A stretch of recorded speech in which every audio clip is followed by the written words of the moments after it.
Ang GCF o ang greatest common factor ay isa sa mga mahalagang bagay na kailangan mong matutunan lalo na kung pinag-aaralan mo ang fractions. At iyan ang pag-aaralan natin ngayon.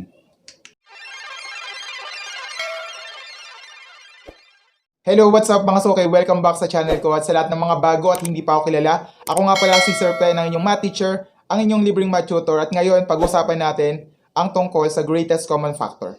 Ano nga ba ang greatest common factor? Halimbawa, meron tayong 6 at 18. Ano ang greatest common factor ng 6 at 18? Ano ba yung mga factors ng 6? Factors are the numbers that if we multiply, the answer is 6. Okay? 1 times 6 equals 6. 2 times 3 equals 6. So, ibig sabihin, ang factors ng 6 ay 1, 2, 3, at 6. How about 18? 1 times 18 equals 18. 2 times 9 equals 18. 3 times 6 equals 18. So, ibig sabihin, ang factors ng 18 is 1, 2, 3, 6, 9, and 18. So, ano ba yung greatest common factor? If you can notice, ito yung mga factors ng 6, ito yung mga factors ng 9. Lahat yan ay mayroong common factor. Common ang 1, 2, 3, at 6. Pero ang kukunin natin ay yung greatest common factor. So, ang greatest common factor sa kanila ay 6. So, therefore, ang GCF ng 6 at 18 is equal to 6. May mas madaling paraan gamit ang prime factorization at ito naman ang ituturo ko sa inyo. So, simulan na natin to. What is the greatest common factor of 16 and 28? So, para mas simple na, hindi masyadong mahaba, gagamitin natin ng notation na to na ibig sabihin ay ang GCF na 16 and 28. Okay? So, there are several methods that we can use to find the greatest common factor, but in this vlog, I'm going to use the prime factorization method para makuha natin yung GCF. Kung hindi mo pa napapanood yung vlog ko about prime factorization, so I'll just put the link below. Pwede mo siyang panoorin muna bago mo panoorin ang greatest common factor. Okay, so, paano ba natin kukunin ang prime factors ng 16 and 28? First, kailangan nating ma-identify ang mga prime factors ng 16 and 28. So, we can write it this way. 16, 28, GCF. And then, ayan.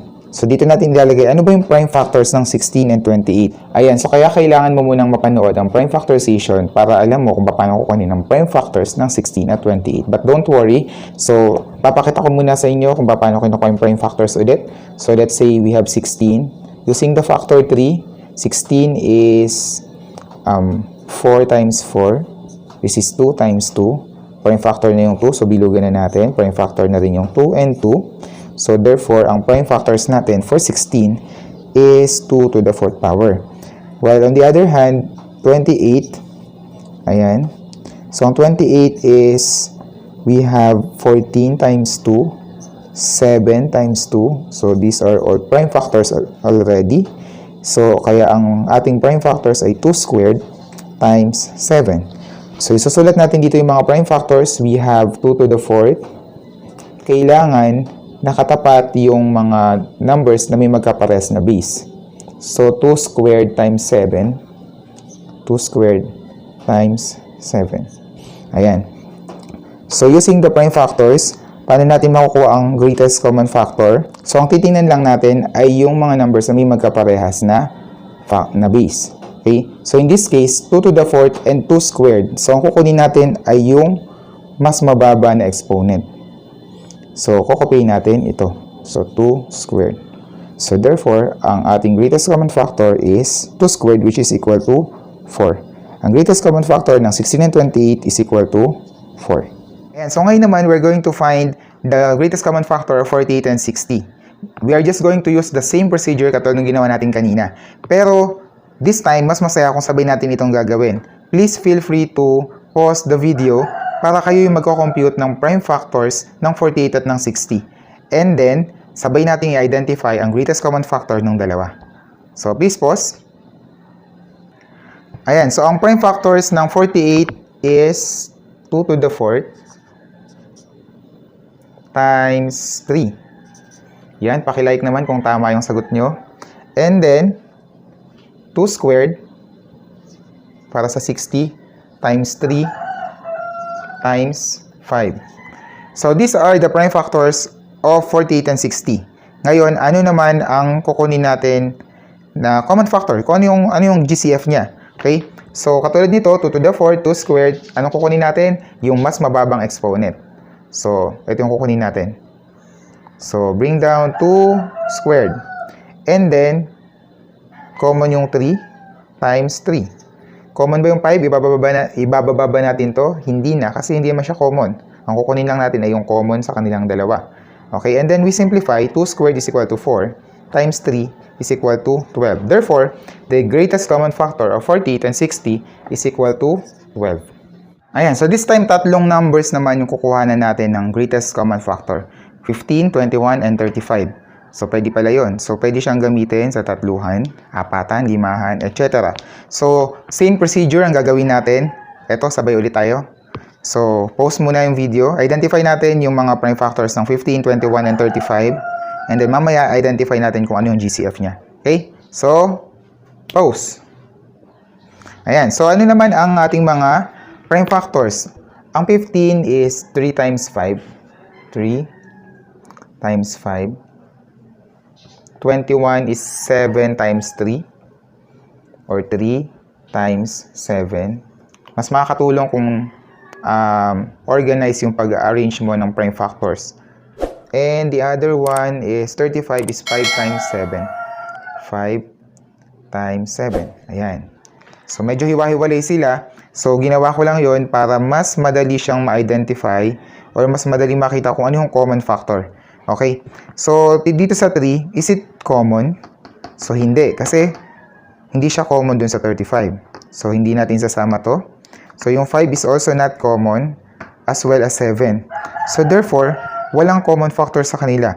Kung walang common factor sa tatlong numbers na to, ang natatanging common factor lang sa kanila ay 1. Bakit 1? Kasi lahat ng ito, common factor nila is 1. 1 times 15, 1 times 21, 1 times 35. So, common factor nila is 1. So, if the common factor is 1, mayroon tayong ibang tawag dyan. Ang tawag natin dito ay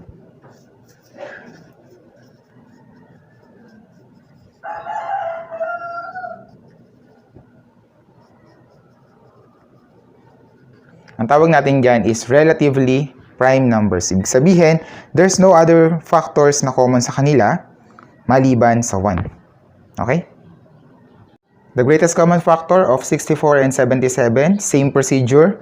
Identify the prime factors and then identify the GCF. Suppose, okay? So ngayon, ano ba ang mga prime factors ng 64? So that's 2 to the 8th power. Ang 77 ay 7 times 11, tama? So 7 times 11.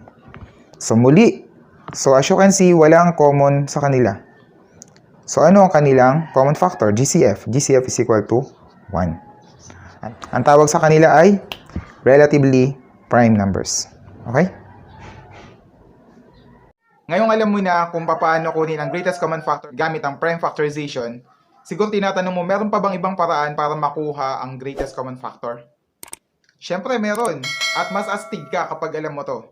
Yan ang tinatawag na Euclidean algorithm.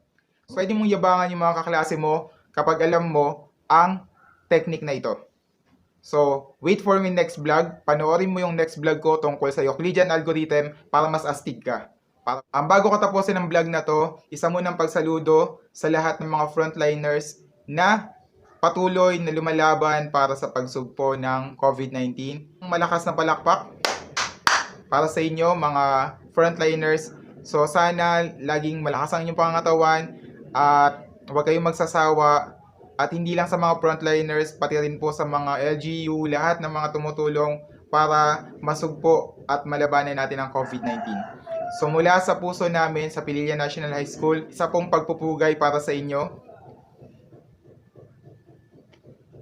So muli, ako po si Sir Pen, ang inyong math teacher na laging nagsasabing, if you cannot change the world, at least make a difference. And this is my way of making a difference. Bye-bye!